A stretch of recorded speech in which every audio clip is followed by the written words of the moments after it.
Well, I was told that we had to do this podcast because she works for the marketing department. They're going to fire me if I didn't. And he works for the police department. They're going to arrest me if I didn't. So I've gotten fired and arrested. Oh, no. They're coming right after me. So It all makes sense now. Welcome to the Pointe podcast. The Pointe is for outside listeners curious to know more about NorthPointe's mission to equip students to impact their world for Jesus Christ. We're so glad you joined us, so let's just get to the point.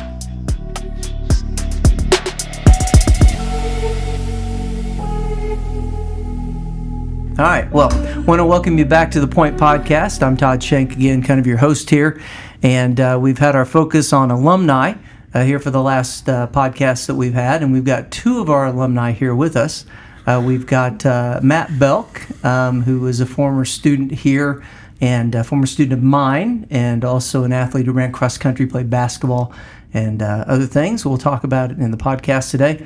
And then we also have his wife here with us, beautiful wife. I'm sure you would say Kendra, whose name when you were here at school was Kendra Heisma, right? Yep. And so now Kendra Belk. Yes. And Kendra works here at our school in the marketing department.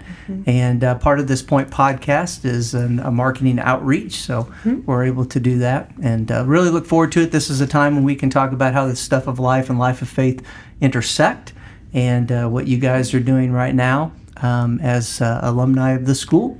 And so we'll kind of jump right into that. But before we do, Matt, I was wondering, since you work for the Grand Rapids Police Department, I got this ticket the other day. It's from the Springfield Police Department, Chief Clancy Wiggum. Do you know him by any chance? I was out by the old Simpson house, and I was going 125, and he said, "Slow it down there, Hot Rod. This ain't no NASCAR track."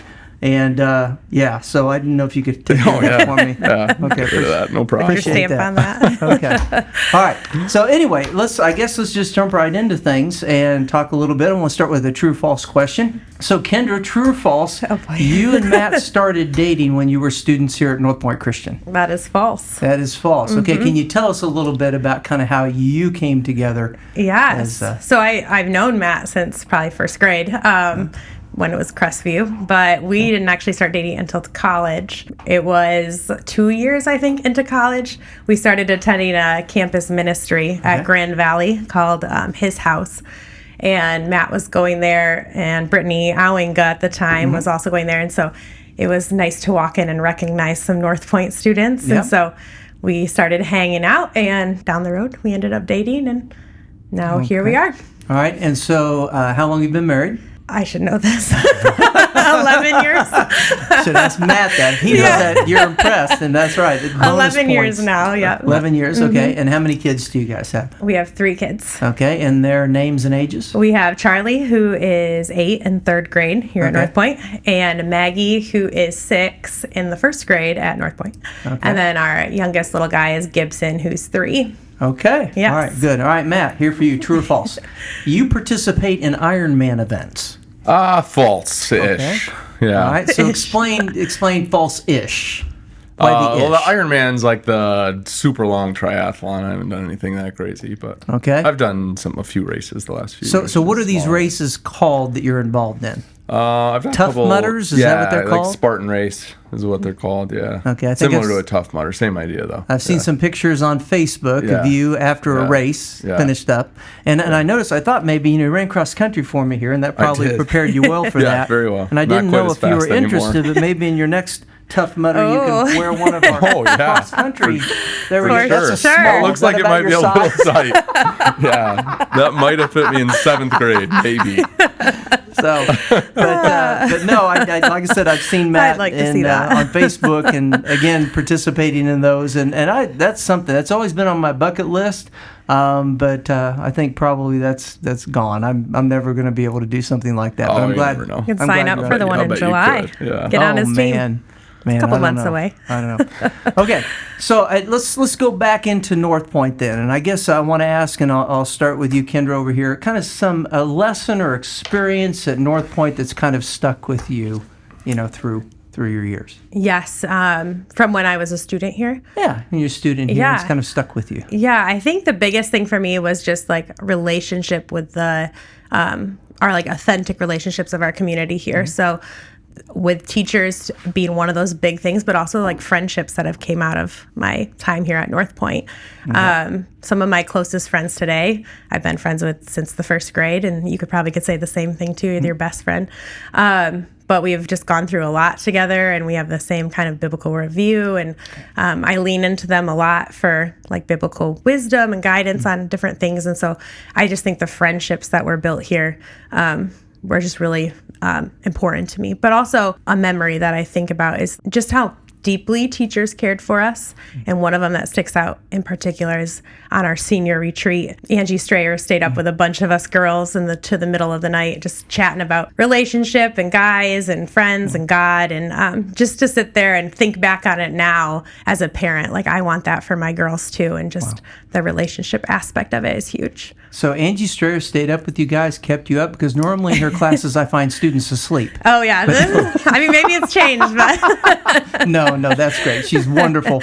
And it's been good to have her here on staff for the number of years that she's been here. Yeah. Not nearly as long as I've been here, but she's been here a long time. So How many years are you at? Well, this is 30 now. 30, okay. Yeah. So if I'm here for another 10, 20 years, then I'll have your kids. So there you go. Just got to stick around. Yeah. All right, Matt, what about you? Maybe some a lesson or experience at NorthPointe that has stuck with you over the years? Yeah, I think one of the big things for me is that I think Christian schools and the staff that work there, most of the employees treat it like a ministry, and they're ministering to you as a person. And I think that's what really separates this from a public school. I don't think going to a Christian school necessarily means that everybody that graduates from there is going to turn out to be a great person all the time.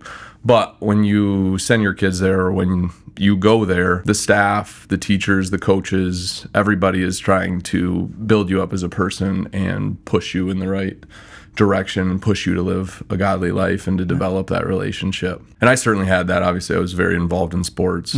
Yeah, every coach I had, I think for the most part, truly, I think cared about us more as people and more about mentoring us in our walk with God than our success as athletes, which I think is different.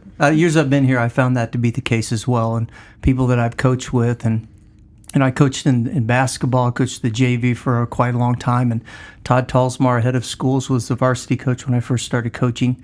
And I just saw how much he loved the kids and poured into the kids. And then, of course, Craig Welch took over for him, and I was a JV coach for him. Was he your He was my varsity coach? Yeah. I think my first year was his first year at varsity, Yeah. So I've seen the same thing here at NorthPointe that continues. So, what you had back in your day, and what year did you guys graduate? 09. 09, okay. All right. Seems like yesterday. So time goes so quickly. It goes fast. Yeah. So any kind of, and you've kind of touched on some teachers for you, but, how did they kind of pursue you to pursue your calling, or not pursue you to pursue your calling? I guess that would be redundant, but kind of encourage you to pursue your calling and kind of where you are today. So let's start with you, Kendra. And you came back to NorthPointe. Yeah, I did. That's great. We've got a number of alumni that have come back here to teach or to be involved in the ministry that we have here, whether it be the administration or what have you. So anyway, a little bit about that. Yeah, so I think two teachers come to mind when I think about how I kind of ended up in a field in marketing. One is Don Vanderkolk. He was a great teacher, great English teacher. Can I just pause right now? Because today is the day that he passed away. Oh, really? And so back in 2019, it was on this day that he had passed away. And just a colleague of mine, a great friend, and loved him to death. But great teacher. Yeah, great teacher. Anyway, go ahead. I'm sorry to interrupt. Just he poured a lot into me as a student. I was in his honors English class, and a lot of the writing I do and the copywriting classes I took in college, I knew all the stuff they were teaching because of Don, and he was just a really strong teacher. And so he kind of pushed me into that, wanting to write blogs and wanting to write for social media. And then the other was Bob Hoffman. He had a critical thinking class, and he challenged me and said, "Oh, you're going into marketing." And he asked, how I'd like to see how that plays out. Like, marketing is kind of contradicting of what a Christian should be doing. Is usually it's pushing someone to purchase something that they don't need.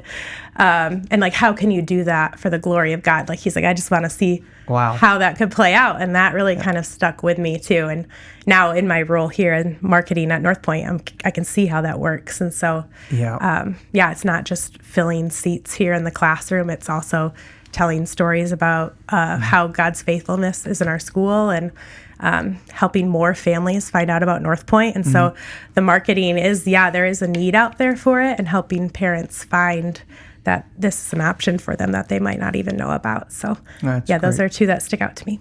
Now, Matt, I would say, because your dad was chief of police, and when he was on the board here at this school, and remember your mom and dad fondly, and tell them I said hello when you see them, or maybe they'll watch this podcast. So, little Mr. and Mrs. Belk. Okay, but I would assume that probably your dad had a huge influence on you, sure. kind of following in his footsteps, or maybe there's some teachers here that encouraged you as well. But I'll let you give the. Yeah, I didn't really grow up having a lot of interest in being a police officer.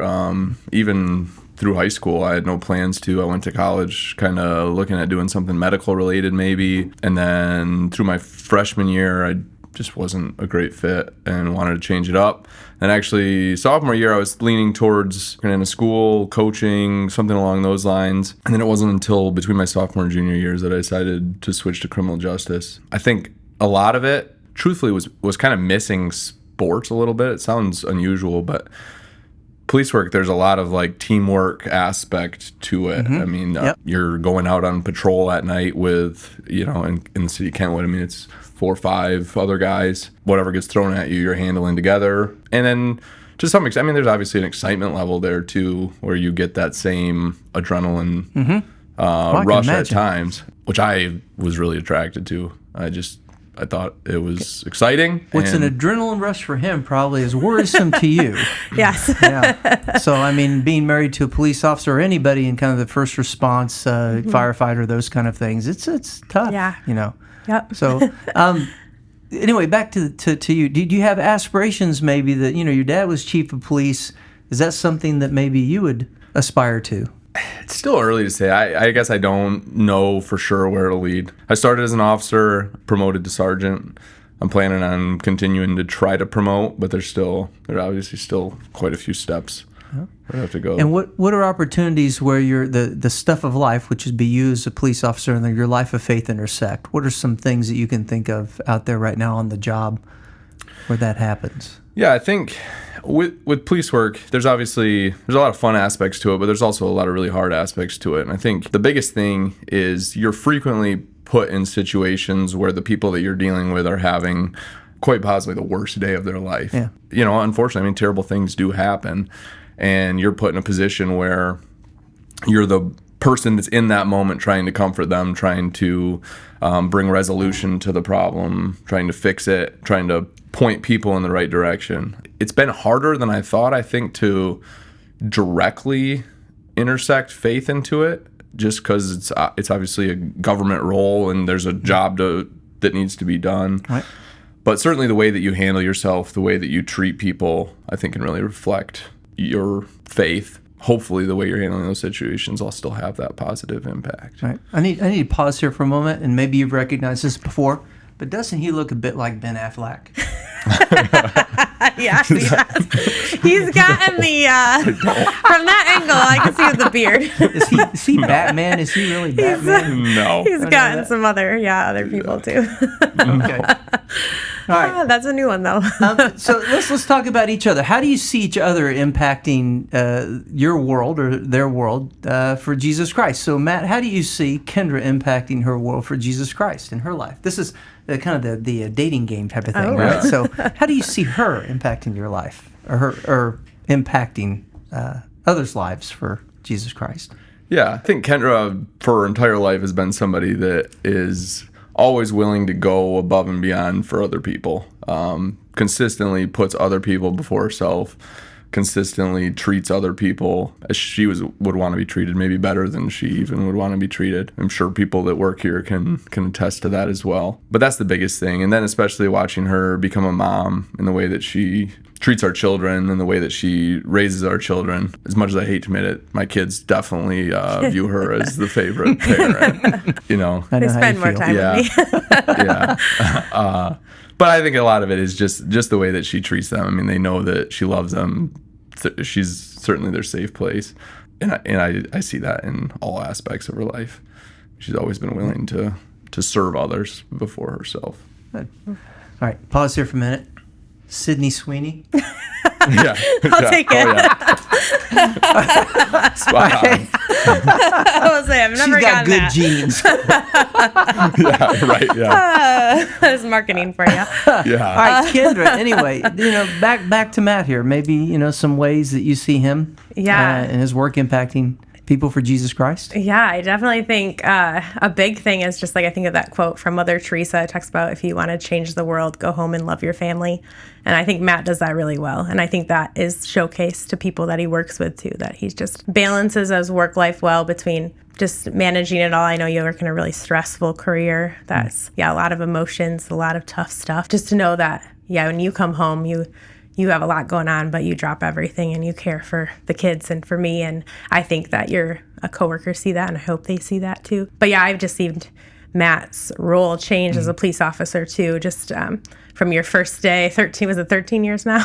Yeah, even more maybe, till now, just like seeing him grow in his faith. We've been involved in a small group that's really shaped our faith as a couple, and just to be able to see him be bold in his faith and just challenge and just bring hope to a career that's usually kind of pessimistic and dark, and to just bring a little hope to it and show that even on really bad days, we can find hope in Jesus. So I think you do a good job of reflecting that. I'm good.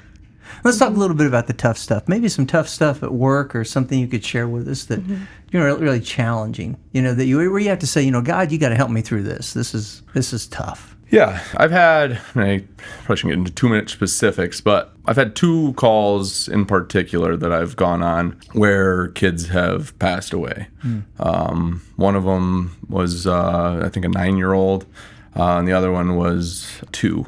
And that most recent one, my son was right around that same age when that happened, and the circumstances around it were very tough. And that one definitely stuck with me because I was the first one on scene and essentially trying to save the kid's life, and unfortunately there was nothing that could be done in that moment. But those definitely weigh on you, and it definitely is. It's hard to get through those times and to remember that God is always good. Well, that's what I'm saying. In your line of work, I think it's easy to get jaded. It is. You know? Yeah, cynicism is definitely a huge issue with police officers. Yeah.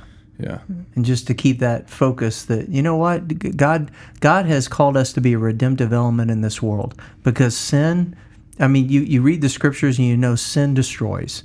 Sin leads to death, and you experience that on a daily basis, and you know what that looks like. But just to remember that you're a redemptive element out there, you're a redemptive person called to be an ambassador of Jesus Christ in the midst of that.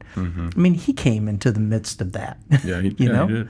And so, good. Yeah. What about, and I know that we're not having the same types of issues here at NorthPointe Christian and that kind of thing, but what about your job? Maybe some stressful things or some difficult things, times where you have to say, God, I need you help me through this. Yeah. So in my role, I kind of work, I feel like the back of house. The teachers are kind of in the front of the house. But right now, we in the marketing department do a lot of the communications for the school. So I think there's just a lot of last minute things that come up. So just being able to, prioritize what needs to be done, what needs to be sent out.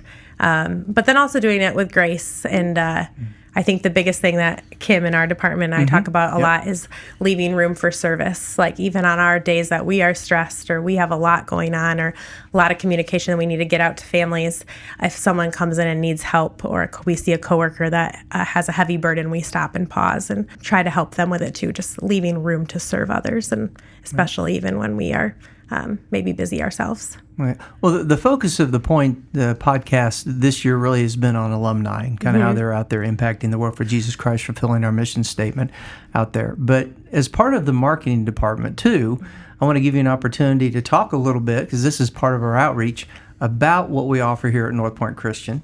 What do you think are some of the really selling, the selling points of NorthPointe? So I want to let you talk a little bit about not just your role here, but why you're here and why somebody would want to send their son or daughter to NorthPointe Christian High School. Yeah, exactly. It's easy for me to be in this role because Matt and I obviously chose NorthPointe for our own students, and I want to emphasize the point of like the Christ-centered education. Todd Tolsma says a lot. It's not just a Christian school. We're a school that integrates biblical truths in every single thing that we do, whether it's a sports, coaching.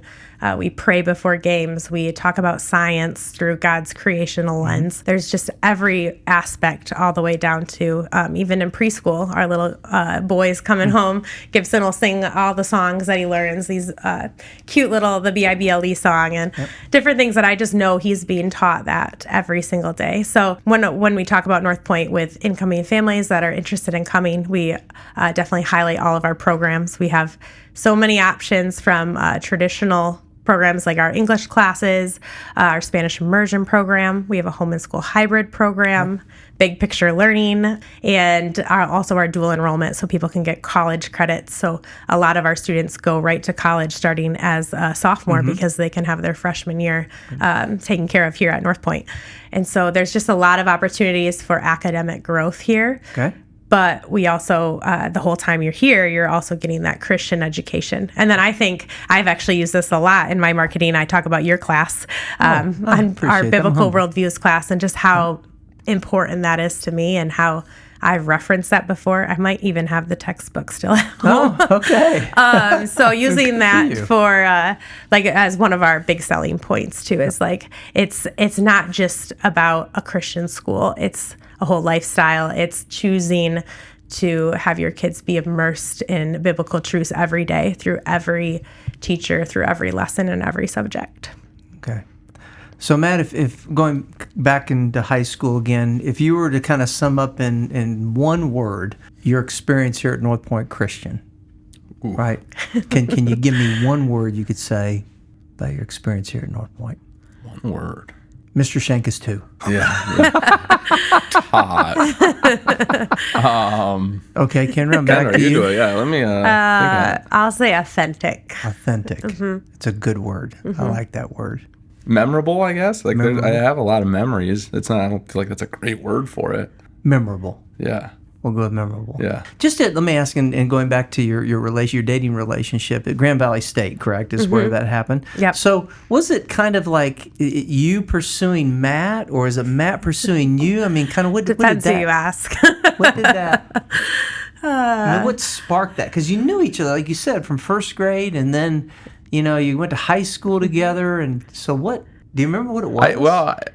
So between my freshman and sophomore years, I went to Colorado for the summer and worked on a dude ranch. Kind of had it a little bit backwards. We went to his house thing all through our freshman year as well. Okay.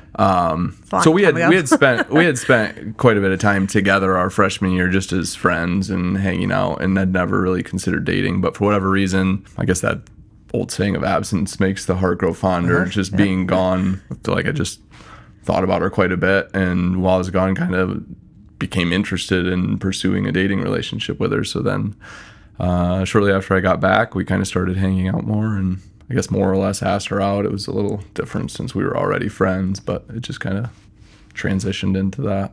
All right. You go with that? Yeah, sounds right. Any like she's had a crush on me since 8th grade. Well, I can imagine. Yeah. So. It was a middle school Well, crush. who wouldn't have a crush on Batman, right? Yeah, right. Okay. Yeah. So do you have any like anecdotes, any kind of funny stories in dating, or? Oh, man. Like I said, not all this will go on the camera, but if something good comes out, well, then we'll keep it for sure. Yeah, Okay. I got to think of that one. Yeah. Let me think. If you think of one first, let me know. Anything kind of stands out? I'm sure there's a lot. I think our first, what you would call a date was we went to a Grand Valley football game. I think we went out to dinner first or something. I don't remember, but we got there late and there was no seats left in the student section. And at Grand Valley, they have a hill that goes up kind of on the grass, essentially. Yep. So we kind of climbed up there and found a seat on the grass, and it was wet. And for whatever reason, probably 8 to 10 people slipped and fell down that hill, like all students. But it was not in a way they were getting hurt. Like, it was just very funny.